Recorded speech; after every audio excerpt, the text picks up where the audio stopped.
Hello friends, জয় শ্রীকৃষ্ণ। চলে এসেছি পরবর্তীকালের ভিডিওতে, বিধান সঙ্ঘের পরবর্তীকালে।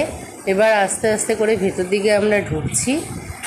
বেশ সুন্দর কারুকার্যগুলো করেছে, পড়ে থাকা জিনিস দিয়েই করেছে, কিন্তু বেশ সুন্দর করেছে। আমি ভেবেছিলাম আজকে অষ্টমীর দিন ভালোই ভিড় হবে, তো সেরকম ভিড়টা পাইনি। প্রথম দিকে মনে হয় ভিড়টা হয়ে গেছে,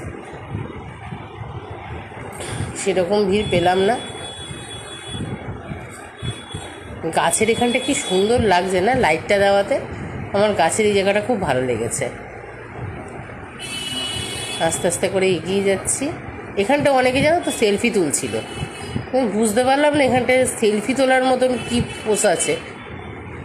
আমার চান্স হয়নি, কারণ আমি যেহেতু ব্যাক ভিডিও করছিলাম, চান্স পাওয়ার কোনো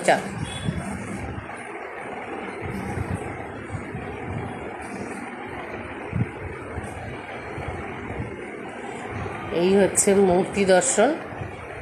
মায়ের মূর্তি সুন্দর হয়েছে, বেশ দেখতে একটু অন্যরকম হয়েছে, বেশ ভালো লাগছে।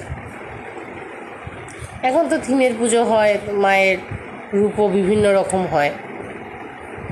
ভালো লাগলো, বিধান সঙ্ঘের মাতৃদর্শন করে ভালোই লাগলো। তোমরাও ভালোভাবে ঠাকুর দেখো, ভালো থেকো।